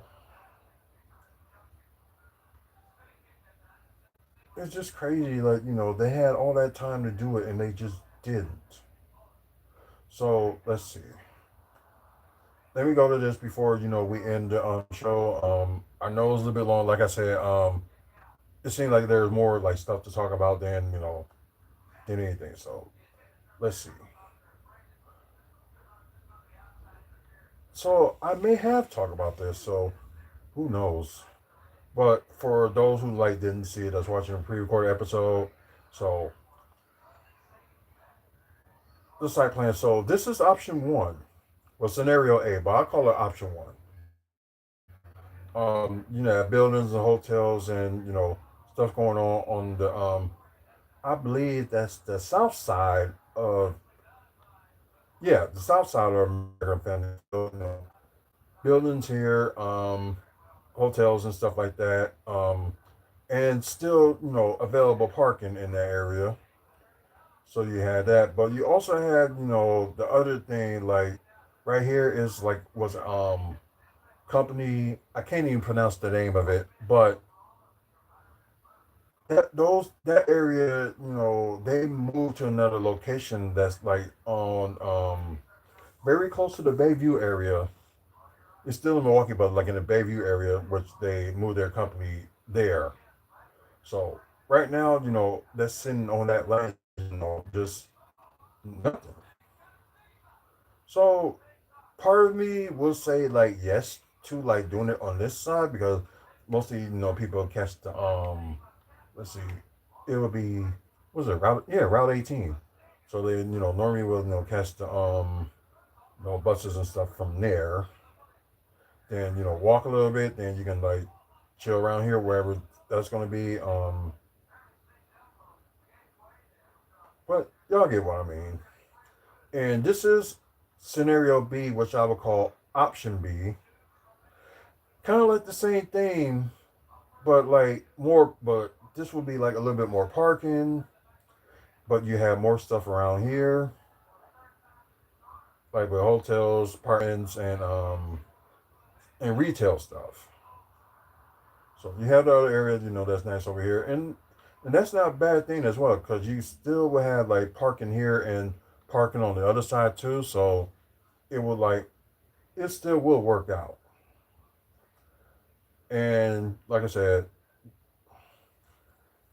it would be something to enjoy with. So part of me was thinking, like maybe option B or option C would be like more beneficial. So I will show y'all who's watching pre-recorded option C. So this is a scenario C. So mainly, you got they no more focus on this part of the building, but then again, you got parking, you got them people like walking down here, then going down there. So me is either now just come to look at it, it's either option A or option B would be more better. That's just my opinion. Yeah, it's either it's either like scenario B or scenario C. I mean scenario B or scenario A. So either one of these will work. So that's just one thing. So of course let me show you the other map. Like I said, I'm not saying like completely get rid of like all parking and stuff. And I apologize, guys. It is like after midnight here, and it's after 1 o'clock in the East Coast. And I know you guys probably got energy on the West Coast because it's probably like 10 p.m. there. So yeah, so many floor plans and all that stuff they got right there, and especially this looks like it's more like they're going with option A. So that's what it looks like. Then they got the cost assumptions, site improvement assumptions. Like I said, 2 levels of parking with 5 floors of hotel above. Office space, 3 levels of parking with 2 floors of office space, which is cool. Multifamily and retail, 2 levels of parking with retail at the ground level and 5 floors of housing above. Which ain't nothing wrong with that. Then you got that. So there was one more thing. So like they did like the scenarios, and they saying what's the loss of parking space. Um, then adding shared parking will be added. Then you got parking displacement. So it's mainly like an analyst like with parking. So the thing is, okay, so they do with scenario C, they would lose, a lot of what the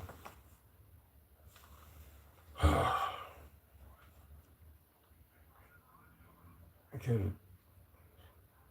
Anyways, crazy things happening around here. But anyways, so scenario A is like they losing the least parking space with almost like over 2,500 parking space.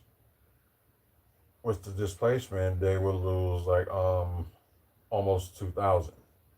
But they will also okay, so they did okay, I see what they did. So the parking space they would lose is this much, then plus they'll add like 90, 30 spaces or more.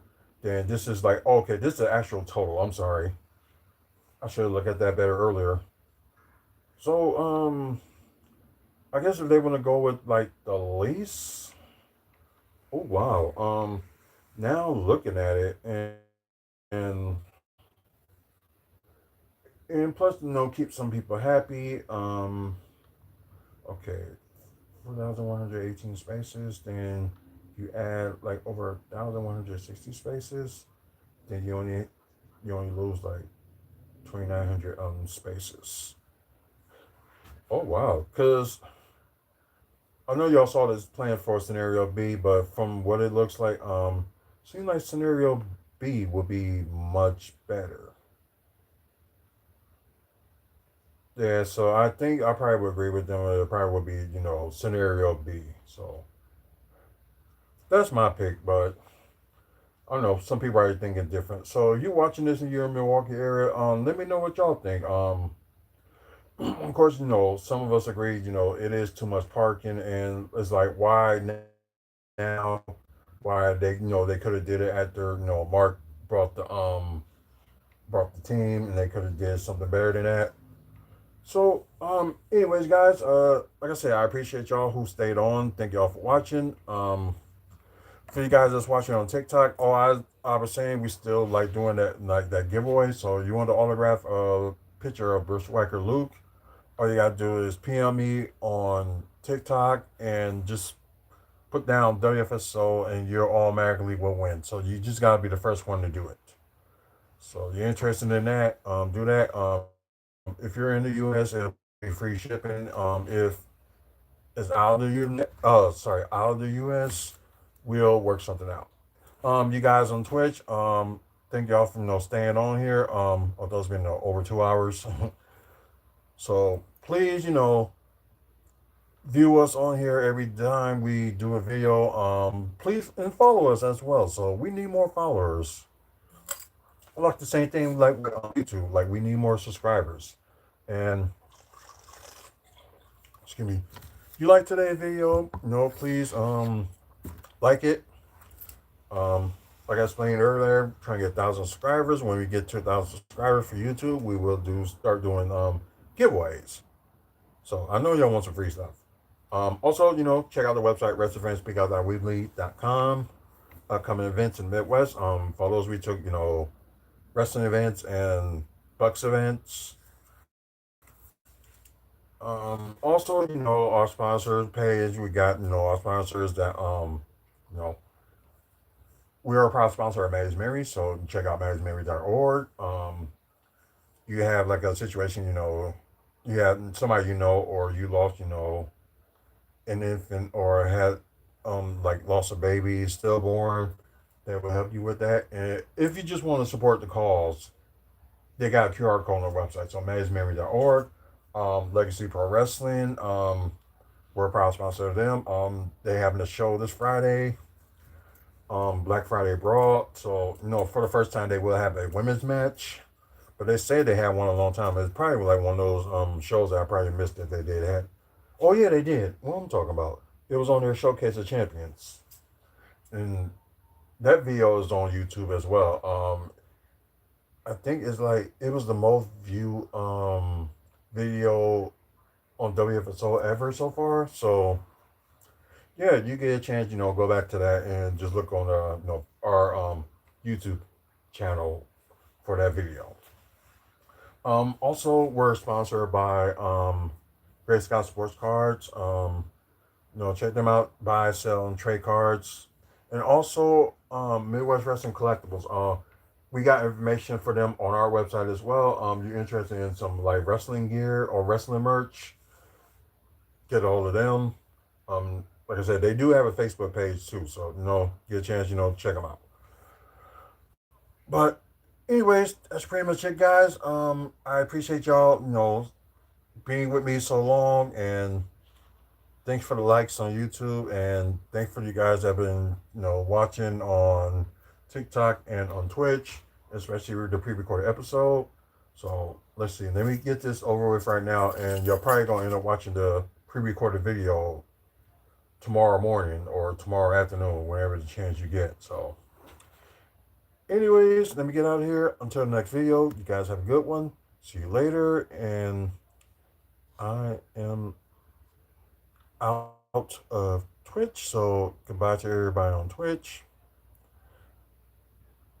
And you guys is on TikTok. See you later. I don't know when the next time I probably will be live will be Saturday morning, talk about Survivor Series. So stay tuned for that.